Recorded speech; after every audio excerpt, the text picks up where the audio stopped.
आज हम लोग शक्ति की पूजा करने के लिए एकत्रित हुए हैं।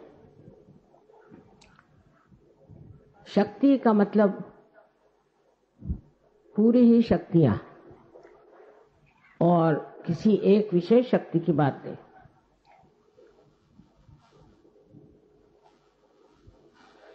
ये पूरी शक्तियां हमारे हरेक चक्र पे अलग अलग स्थान पर विराजित है और इस शक्ति के बगैर किसी भी देवता का कार्य नहीं हो सकता।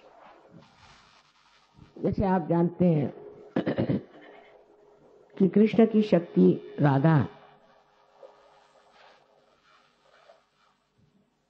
और राम की शक्ति सीता और विष्णु की लक्ष्मी। इसी प्रकार हर जगह शक्ति का सहवास देवताओं के साथ, पर देवता लोग शक्ति के बगैर कार्य नहीं कर सकते। वो शक्ति एकमात्र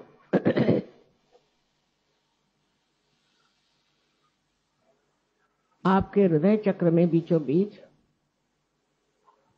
जगदम्बा स्वरूपी विराजमान। ये जगदम्बा शक्ति बहुत शक्तिमान है। उससे आगे गुजरने के बाद आप जानते हैं कि कहीं वो माता स्वरूप और कहीं वो पत्नी स्वरूप देवताओं के साथ रहती है। तो शक्ति का पूजन माने सारे ही देवताओं के शक्ति का आज पूजन होने वाला है। इस शक्तियों के बिगड़ जाने से ही हमारे चक्र खराब जाते हैं और उसी कारण शारीरिक, मानसिक, बौद्धिक आदि जो भी हमारी समस्याएं हैं खड़ी हो जाती। इसलिए इन शक्तियों को हमेशा प्रसन्न रखें। कहा जाता है कि देवी प्रसन्नो भवे। ये प्रसन्न रहना चाहिए। देवी को अप्रसन्न करने से न जाने क्या हो जाए। अब कुंडलिनी के जागरण से इस शक्ति को एक विशेष और एक शक्ति मिली। इन शक्तियों में एक विशेषता और होती है, वो ये है कि सारे दूर सर्वव्यापी शक्ति जो परम चैतन्य, जो आदिशक्ति की शक्ति है, उससे इसकी एकाकारिता एकदम हो जाती। उस एकाकारिता के कारण इसके अंदर वो शक्ति आ जाती। उन छोटी छोटी, जिनको कहना चाहिए विभक्त शक्तियां हैं, उसमें पूरी तरह से एकत्र एकाकारिता शक्ति का संचार हो जाता। माने ये कि अगर समझ लीजिए आपकी हृदय की शक्ति कमजोर तो उसका संबंध जब इस परम चैतन्य से हो जाता है तो वो निर्बल शक्ति शक्तिशाली नहीं हो जाती है और उसका संदेश सारे शक्तियों के पास पहुंच जाता है कि अब कोई फिक्र करने की बात नहीं, अब ये शक्ति जो है प्रबल होगी। और शक्ति जो है वो स्त्री स्वरूप है और देवता जो है वो पुरुष स्वरूप है। सो स्त्री का मान रखना, स्त्री का आदर रखना, गृह लक्ष्मी को गृह लक्ष्मी जैसे रखना आदि बहुत जरूरी बातें हैं जो हमारे यहाँ जो पुरुष हैं उनको सीखना चाहिए। इसका मतलब ये नहीं कि औरतें उनको हमेशा लेक्चर झाड़ते रहे या उनसे बिगड़ते रहे। औरतों को तो गृहलक्ष्मी के स्वरूप होकर के अपने पति और अपने बच्चे, घर द्वार, सबकी सेवा तो करनी होती। उसको तो एक ही काम होता है, पति को हजारों काम होते हैं और वो ठीक से निभा करें, उसको ठीक से संभालें, ये बहुत जरूरी।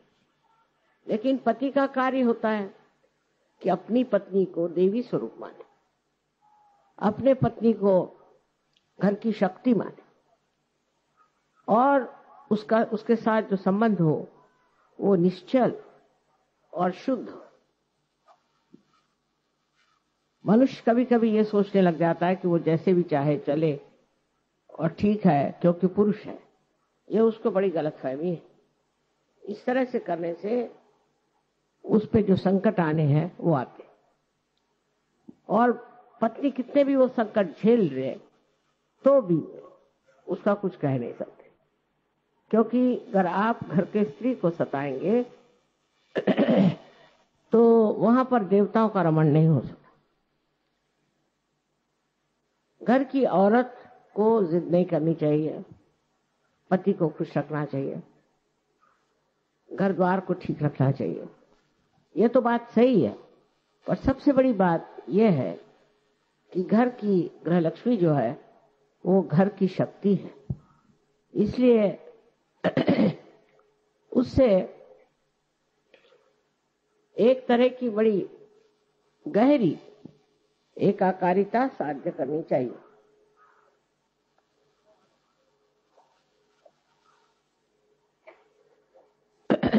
जब ये बेबनाव हो जाता तो औरत भी एक तरह से समझदारी छोड़ के और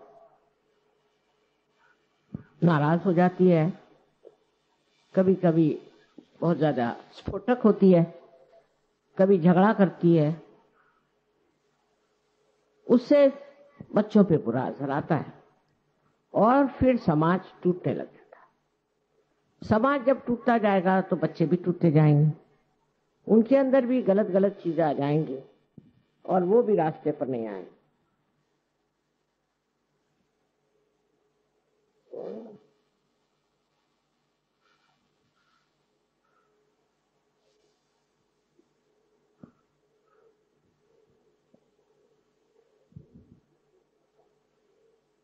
मध्येच उठून जाऊ नका।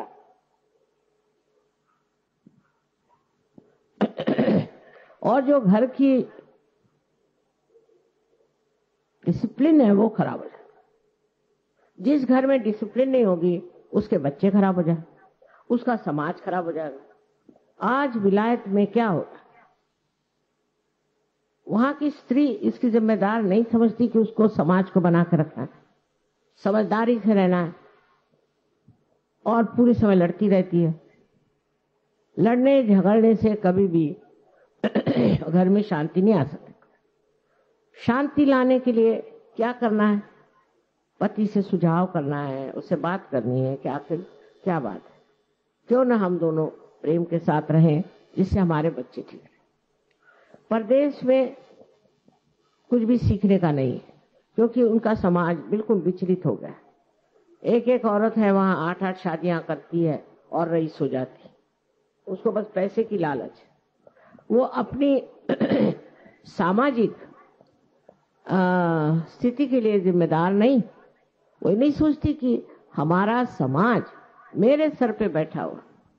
आज भी हिंदुस्तान का समाज जितना बिगड़ा नहीं, उसका कारण माताएं अच्छी, पर माताओं को भी जबरदस्ती नहीं करनी, समझाना चाहिए, उनसे दोस्ती करनी चाहिए और उनको अपने बराबर समझ करके और ठीक रास्ते पे रखना चाहिए।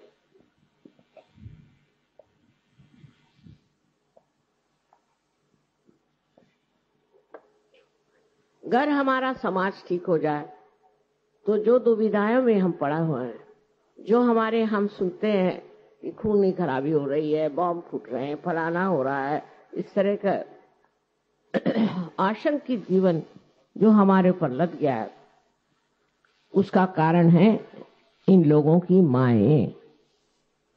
उन माओं ने अगर इन बच्चों को ठीक से रखा होता तो आज वो इस तरह से बेकाबू नहीं, इस तरह से गंदे काम नहीं करते। उनको एक तरह से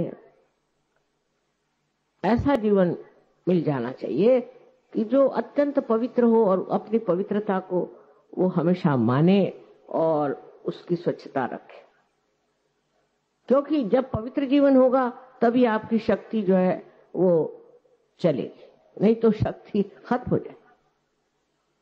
तो यही सोचना चाहिए कि शक्ति का आधार पवित्रता, और जब उसमें पवित्रता नहीं रह जाएगी तो शक्ति जहां के तहां बैठ जाएगी और आप निशक्त हो जाएंगे। अमेरिका जैसे देश में मैं देखती हूं कि बच्चे एकदम निशक्त, कहते हैं कि 65% लोग अमेरिका में अब या तो बीमार पड़ जाएंगे या पागल हो जाएंगे। उसका कारण है घर में जो माँ का प्यार, माँ का दुलार मिलना था वो ठीक से नहीं मिला। और माँ का प्यार और दुलार भी ऐसा नहीं होना चाहिए कि जिससे बच्चे खराब हो जाए। उस प्यार दुलार में एक ही विचार रहना चाहिए कि हमारा बच्चा जो है वो इस तरह का बने कि एक श्रेष्ठ नागरिक हो जाए, एक श्रेष्ठ मानव हो जाए और एक श्रेष्ठ सहयोगी हो जाए।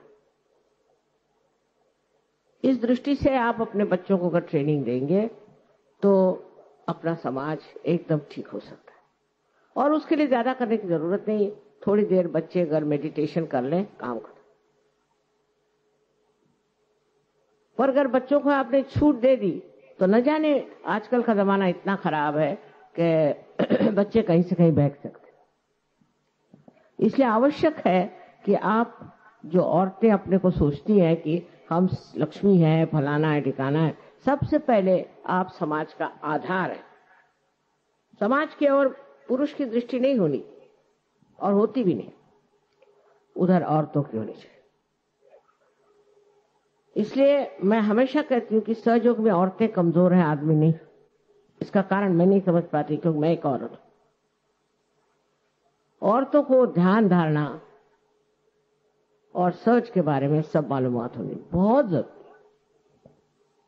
क्योंकि औरतों के ही कारण हम आज समाज को ठीक कर सकते। आदमियों का तो चल ही रहा है मामला, कहीं उनका राजकारण है तो कहीं अर्थव्यवस्था है, ये उससे आपको कोई मतलब। आप अपने बच्चों को ठीक करिए और उसके लिए आप भी रोज ध्यान करें, आप भी आदर करें, आप भी गहरे उतरे। गहराई लिए हुए कितनी औरतें हैं, और जब कभी मिलती भी हो तो अपने ही रोना लिए बैठे रहते हैं।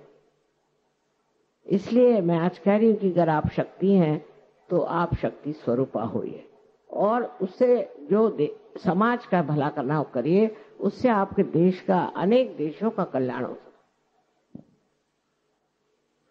और देशों के सामने एक बड़ा भारी उज्जवल उदाहरण हो जाए। लोग देखकर सोचेंगे वाह क्या चाहिए।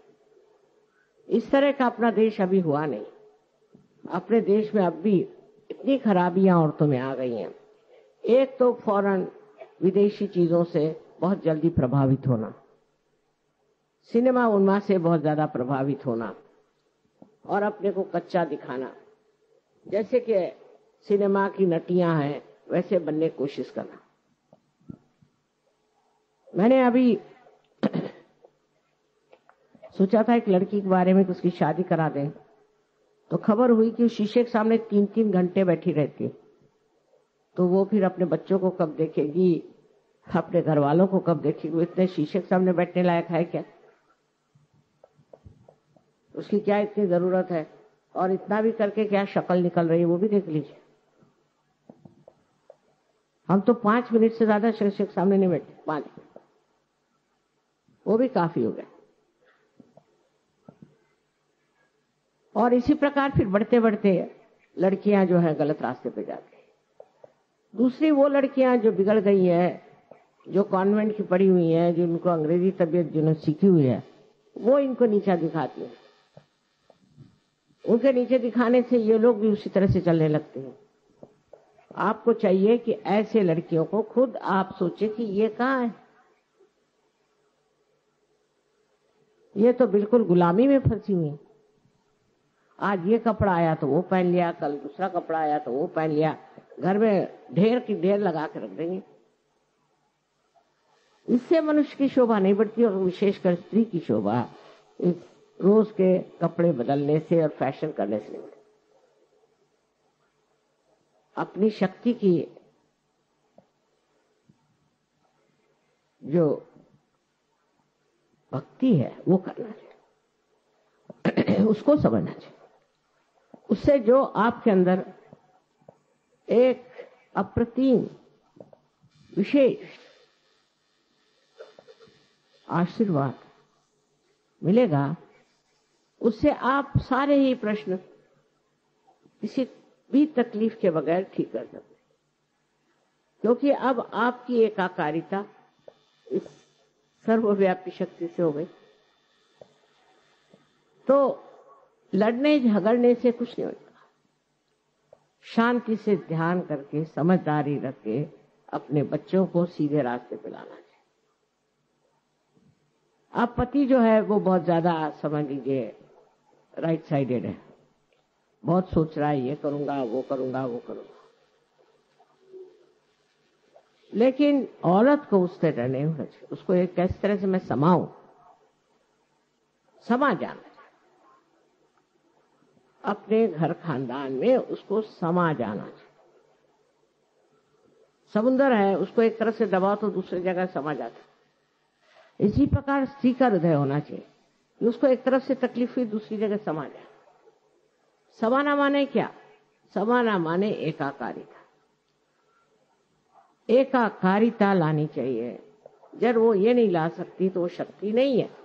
अगर वो झगड़ा करती है और सबसे वाद विवाद ही करती है तो वो शक्ति नहीं है। शक्ति का मतलब ही यह है कि आप सब चीज में समा सकते, सबसे ऊंचे कुछ भी हो उससे आप ऊपर उठ जाए, तभी आप शक्ति हैं। और अगर आप उससे दब गए तो आप शक्ति नहीं, आप निशक्त। स्त्री के बारे में हमारे देश में अनेक बातें कही गई और हम अपने भारत माता को भी, उसको भी हम एक माँ के रूप में, हमारे यहाँ माँ बहुत बड़ी चीज मानी जाती है, क्योंकि वो लड़के को गलत रास्ते से बचाती है, उसको सही तरीके से बड़ा करती है, उसको वो ऐसे बहुमूल्य गुण देती है जो उसको जिंदगी भर के लिए पूरे पड़े। ऐसी हालत में आप लोगों को ये सोचना चाहिए, क्या हम अपने घर में शांति, सुख और आनंद देते हैं?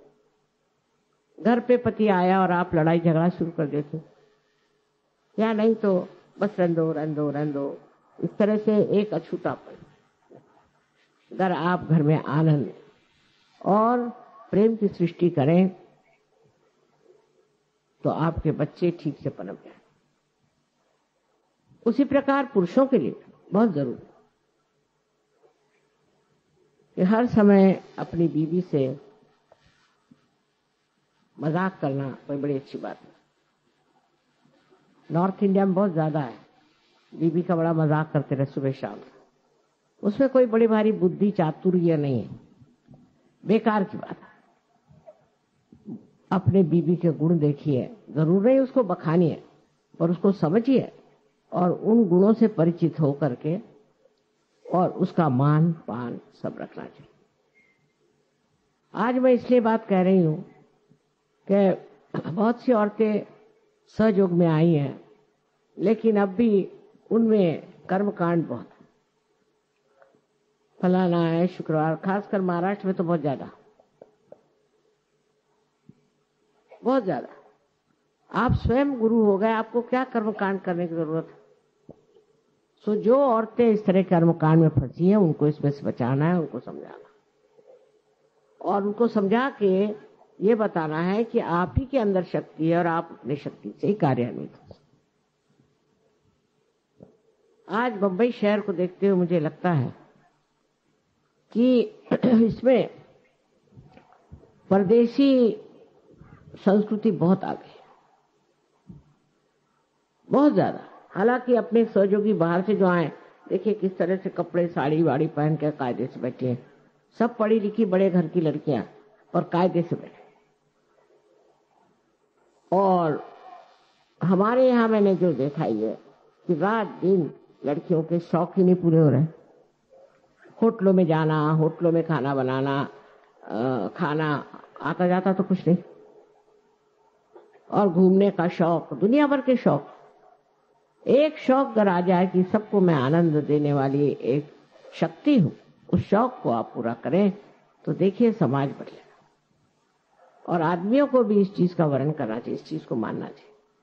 और इसी तरह से स्त्री का मान रखने से ही हमारा समाज ठीक हो, क्योंकि समाज स्त्री पर निर्भर है, पुरुषों पर नहीं।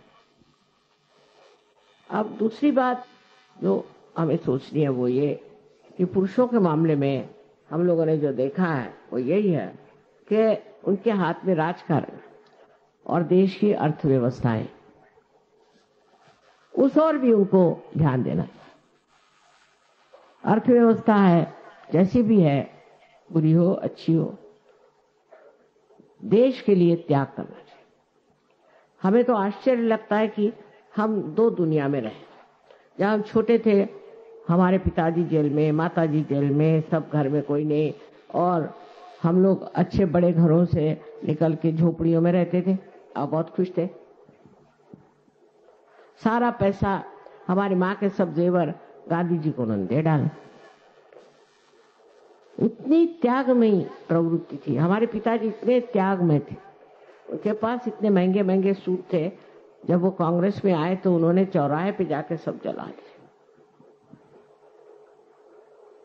वो लोग कुछ और ही थे, जो हमने लोग देखे वो कुछ और थे। ऐसे तो आजकल कोई देखा ही नहीं जाता कि जो त्याग की बात करता होगा। ज्यादातर लोग पैसा कैसे कमाना चाहिए, किसका जेब कैसे काटना चाहिए, इसी सोचते हैं। वो लोग भी राजकारण में रहे, वो लोग भी मेंबर पार्लियामेंट थे और वो लोग भी कॉन्स्टिट्यूशन असेंबली के मेंबर्स थे, लेकिन उनमें सिर्फ त्याग की बुद्धि थी। मैंने तो देखा कि अच्छा चलो ये कारपेट रखा ना, दे दो, बेच डालेंगे, उससे ही कुछ पैसा मिल जाए। जो घर में रखा है दे दो, क्या करने का है। इतने त्याग वाले ऐसे लोग हमने देखे। और उसके बाद आजकल ये जो भिखारी सबके पैसे मार रहे हैं वो भी देख रहे हैं। तो बड़ा दुख लगता है, इतना अंतर कैसे आ गया 50 साल में, ये क्या हो गया, कहां से कहां अपना देश ऐसा क्यों चला गया। इतनी लालसा, इतना पैसा, करोड़ों रुपए हो गए तो भी उनको समाधान नहीं, तो भी वो किसी तरह से और जुड़ो और जुड़ो और जुड़ो, और सत्ता के पीछे में दौड़े। ये पुरुषों को समझना चाहिए कि हमने क्या त्याग किया, हमारे फैमिली के हमने क्या त्याग किया, हमने अपने देश के लिए क्या त्याग किया, हमने इस विश्व के लिए क्या त्याग किया। कुछ तो हमने दिया कि ऐसे ही हम आए और सब दुनिया को लूट खसोट के चले गए। अपने राजकारणी लोग ऐसा करते हैं, उनको मालूम नहीं कितना महान पाप है। ये तो जीवन इतना सा है और इसके बाद का जो जीवन काटना होगा तो पता चल जाएगा सबको, जिन्होंने अपने देश के सारे पैसे लूट लाट करके और अपनी जेबें भरी है, और फिर हमारा देश गरीब है। ऐसे चोर लोग अगर आपके राजकारणी नेता होंगे तो और क्या होगा। और अब फिर इलेक्शन आ रहा है, इसमें किसी भी चोर को वोट नहीं देना। सहयोगियों को निश्चय कर लेना है कि चोर को वोट मत दो, और जहां भी इश्तेहारात लगाने हैं कि चोर को वोट मत दो। इन्होंने हमारी सारी संपत्ति, सारा खजाना खाली कर दिया, रिक्त हो गया, है नहीं पैसा, सब खा खा के करोड़ों रुपए और चले गए। उधर ध्यान ही नहीं है लोगों का। तो जिन्होंने आज तक चोरी किए और चोरी कर करके अपने देश को इस तरह से दलील कर दिया है, ऐसे लोगों को आप लोग वोट मत दीजिए। मैं कोई किसी एक पार्टी की तरफ से नहीं बोल रही, पर मैं हृदय से कहती हूं कि अब आप लोगों को, उन्हीं लोगों को मदद करनी चाहिए जो ईमानदार है, क्योंकि आपकी मां बहुत ईमानदार। आप अगर बेईमान होते तो आपको सहयोग नहीं मिल सकता था। इसलिए बहुत आवश्यक कि आप अपनी कीमत आंकें कि आप क्या है। चलो 2-4 कमी कपड़े ले लिए, चलो 2-4 जेवर कम ले लिए, क्या होगा। किंतु त्याग की बुद्धि बहुत जबरदस्त है, वो बड़ी मदद करती है और उससे से अपना देश बदले। वो त्याग करने वाले लोग कहाँ गए पता नहीं, सब जेल में गए और अब यहाँ है नहीं, दुनिया में दिखाई नहीं, भाई बहुत कम। इसलिए एक चीज है कि हम सत्य पे चले और हम किसी को भी लालच लुचपत कुछ नहीं देंगे, कभी नहीं देंगे। ऐसे आप लोग तय कर लें तो बंबई से सब बांध अपना बिस्तर भाग जाएंगे, आप लोग काफी। और मैं आपको आज आज्ञा करती हूँ कि वोट में आप लोग जा जा करके ऐसे नारे लगाए कि चोरों को वोट मत दो, और उसके बड़े बड़े बैनर्स बनाए, उसमें लिखे चोरों ने देश खा लिया, चोरों को वोट मत दो, हर एक जगह, हर एक गांव में। I was telling them about the Shakti is the woman. Man cannot do without the woman. She is the power behind it. But how you treat your Shakti is very important. How you look after your wife is very important. I was telling them in the West, marriages are broken, families are broken, the children are on the on the road, and there is no discipline at all. No discipline of any kind. You can't say what sort of children they'll be tomorrow. They could be devils, they could be anything. Because parents have no interest in their children, and parents have no interest in themselves. So first of all, the family has to be all right. You must know that you are married. So many people got married now in Surge Yoga. So I have to tell them, at the very outset you must decide that you will see the good points of your partner. And you must promise and take a challenge that we are going to make a very happy married life. Very easy to find faults with others because your eyes are outward. So if you could somehow turn them inside, you will be surprised that you have many more defects than they have. And it's the responsibility of the women to look after the society. If something has gone wrong with your society, it is because of the women who don't understand what is their job, what is their duty. And their attention has gone so low that they try to compare themselves with the cheap women, with the cheap actresses, and also women without any ideals in their life. You being Surge Yogis, you have to understand that you are not like these horrible women. You are a special type. And you must not take to all the stupid things that these women are doing for money. It amounts to prostitution, I think, the way things people are doing for money. So be satisfied. And if you are satisfied, you will really enjoy yourself. You will enjoy your family life. The woman who is not satisfied always finds faults with others, always is demanding something, can never make a good wife, and can never make a good society. And this society, which she will make, will destroy the next society. Of course, the men must respect women and respect the great qualities in them. Their satisfaction, their patience, their understanding, everything must be respected. And they should not make fun of their wives all the time. I have seen if that is done, then women stoop down to the same level. That's no friendship. In friendship, you must have respect. It's all right, you can do this with your friends, but not with your wife. And this is what I can't understand, that how men use their intelligence in such a stupid manner. Because she is the mother of your children. If you make fun of her, children will also make fun of her. Of course, she has to respect you because she receives her authority from you, but also you must maintain her authority. You must keep her in proper shape. For small things, husbands give up their wives and misbehave. It's most shocking that some of the senior people in surgery have done all kinds of nonsense about their married life. I'm amazed at how could they do it. And this really shocks me. I was told that this year on coming year will be Sahajogis who will go astray. They'll do dirty things, bad things,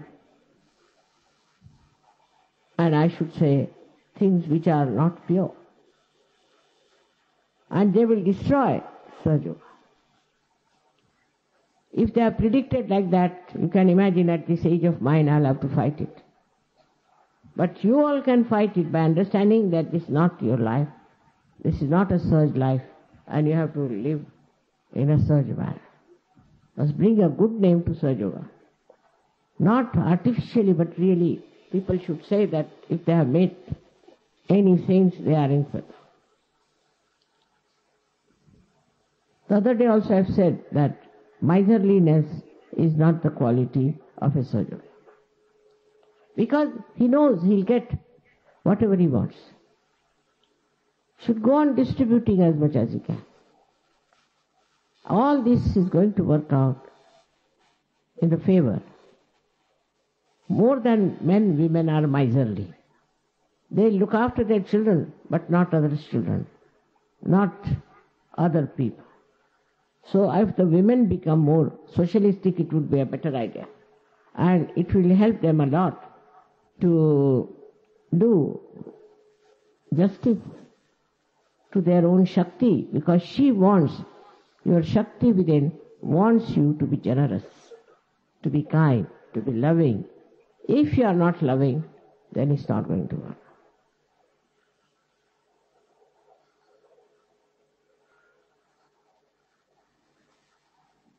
आता सगळ्यांना सांगितलं हिंदी भाषेत, तर मराठी लोक काही हिंदी बिंदी शिकले का नाही, का अजूनही मराठीतच गुंतलेत. स्वतः म्हणजे मराठी इतकी सुंदर भाषा आहे की त्या भाषेला तुम्ही जोपर्यंत हिंदी शिकणार नाही तोपर्यंत वैशिष्ट्य येणार नाही. तेव्हा ज्यांना मराठीच येतं, आम्ही आता मराठीच आहात, ते काय आता चालणार नाही. देवाला सुद्धा आता इंग्लिश समजू लागले. मग तुम्हाला कमीत कमी हिंदी आली पाहिजे, कमीत कमी. इंग्लिश आलं तर बरंच आहे, पण निदान हिंदी तर बोलता यायला पाहिजे. पण मराठी लोकांचा हेका फार आहे प्रत्येक गोष्टीत. हेकेखोर लोक आहेत आणि घमेंड फार. आम्ही मराठी म्हणजे शिवाजी महाराज, सगळे शिवाजी महाराज आणि सगळ्या जिजाया, काही समजतच नाही या लोकांचं. तेव्हा नम्रता धारण करून सहजोगात उतरलं पाहिजे. नम्रता हा शब्द इकडे आहे नाही, कोणी वापरत नाही. वापरला तरी ती नम्रता असायला पाहिजे. मला नमस्कार करतील जितक्यांना मी त्यांना बघेन तितक्यांना नमस्कार, पण बाकी काय. तेव्हा मराठी लोकांची जी आढ्यता आहे आणि जो हेकेखोरपणा आहे तो मी इथून तिथून पाहिलेला. त्यातून अनेक गुरु लागलेले, अनेक कर्मकांड लागलेले, ते सुटणार नाही. यांचं भलं कधी होणार. नावाला सहयोगी, वाजाचं बाज लावून फिरून कोणी सहयोगी होणार नाही आहे. हृदयापासून सहयोगी व्हायला पाहिजे. आणि त्यात पहिल्यांदा नम्रता, गोडवा, आणखीन दुसऱ्यांच्या प्रती अत्यंत कळकळ असायला पाहिजे. तुमची आई कशी आहे तसा बनण्याचा प्रयत्न करा. नम्रतापूर्वक राहणं शिका. नुसतं रस्त्यावरती जशा बायका भांडतात तसेच मी पाहिले सहयोगिनी भांडताना. मला आश्चर्य वाटलं. अहो तुम्ही सहयोगिनी आहात, तुम्ही योगी जनांमध्ये आलात, तुम्हाला असं भांडकुदळपणा कुठून येतो. पण नम्रता म्हणजे कोणाच्याच पाजवीला पुजलेलं नाही असं दिसतंय. तेव्हा माझी अत्यंत कळकळीची विनंती आहे की मराठी बायकांनी नम्रता धारण करा. आणि पुरुषांनी सुद्धा. पुरुष जरा कुठे शिपाई झाला की त्याचं डोकं खराब होतं महाराष्ट्रात, पण तसं तिकडे उत्तरेला नाही. आश्चर्याची गोष्ट आहे की कमिशनर असला तरी अगदी बरोबर ठिकाणावर. जराशी नोकरी मिळाली की त्याचं डोकं फिरलं म्हणजे समजा महाराष्ट्र. इतक्या उथळ माथ्याचे लोक झालेत. तेव्हा मला समजत नाही आता की कसं समजावून सांगायचं की अहो गहनात उतरा, काय मिळवायचंय ते जाणून घ्या. तुमच्या इथे जेवढ्या संत साधूंनी जन्म घेतला ते सगळे हारून सगळ्यांना नमस्कार करून समाधी घेऊन जा. नको रे बाबा ह्या महाराष्ट्रात राहायला. कोणाला सोडलं नाही, छळून छळून काढलं, माझ्याही मागे लागले ते. तेव्हा सगळ्यांशी प्रेमाने बोलणं, सगळ्यांचा आदर ठेवणं, आणि तो मानव आहे, मी मानव आहे, आणि माझी मानवता त्याला दिसली पाहिजे असा प्रयत्न केला पाहिजे. रस्त्या फुशारक्या मारण्यात, आणखी स्वतःचा मोठेपणा स्वतःवरती लादून घेण्यात काहीही अर्थ नाही. आता माझा अनुभवच झालेला आहे की मी बघते तिकडचे लोक, नॉर्थ इंडियाचे, मी समजायचे हे लोक बेकार आहेत, पण महाराष्ट्रात सगळ्यात जास्त बेकार लोक आहेत. खेडोपाडी मी गेले, कुठे कुठे गेले, पण त्यांची नम्रताच नाही त्या लोकांना. आणि जे मोठे लोक आहेत त्यांची भलती शिस्त चालते, भलती शिस्त. मग मुलं कशी ठीक होणार? पुरुष तर एवढे शिस्तवाले की काय विचारू नका, की कुठून मिलिटरीतनं आले की काय असं वाटतं मला. अहो प्रेमळपणा, सगळ्यांशी प्रेमाने वागणं, सगळ्यांना आपलीच मुलं समजणं. पण आपल्याच मुलाला तुम्ही त्रास देता तर दुसऱ्यांना काय समजणार? तर महाराष्ट्रातले जे गुण आहेत ते नम्रतेत आले पाहिजे. गणपतीची नम्रता आपल्याला माहिती आहे, मला सांगायला नको. तशीच नम्रता यायला पाहिजे, तोच गोडवा यायला पाहिजे. तसं दिसत नाही. आणि एक दुसऱ्यांशी मानाने बोललं पाहिजे, कारण तुम्ही सगळे योगी जन आहात. सगळ्यांनी एक दुसऱ्याचा मान केला पाहिजे. हे सगळे योगी आहेत. म्हणजे एकदा मी सांगत होते की चोखा मळा,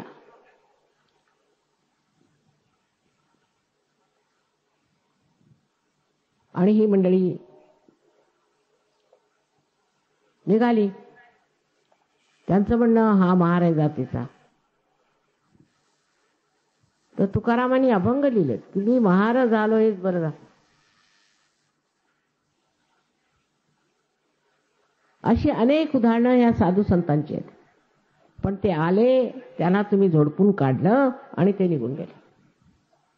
काही डोक्यात गेलेलं नाही लोकांचे, काही समज आलेला नाही, कोणत्याही तऱ्हेचं प्रेम असं तुमच्या आदर्शात नाहीच. मी काँग्रेसचे ते युवा शक्तीचे आले, त्यांना विचारलं का हो तुमचं धोरण काय? धोरण काहीच नाही. मग धोरणाशिवाय निघाले का? नाही, आमचे जे मोठे सांगतात तेच आम्ही करतो. म्हटलं तुमचे मोठे सगळे पैसे खातात, तुम्ही तेच करता? हो म्हणे, आम्ही तेच करतो. आधी भोळेपणाने. तर महामूर्खांचं इथं काम नाही आहे, मूढांचं काम नाही आहे. परत परत त्याला पाहिजे जातीच.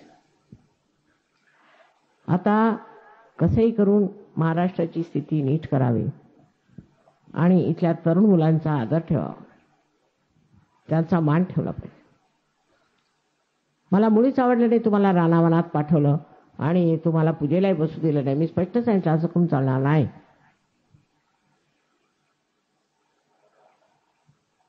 प्रेम हे मुख्य आहे.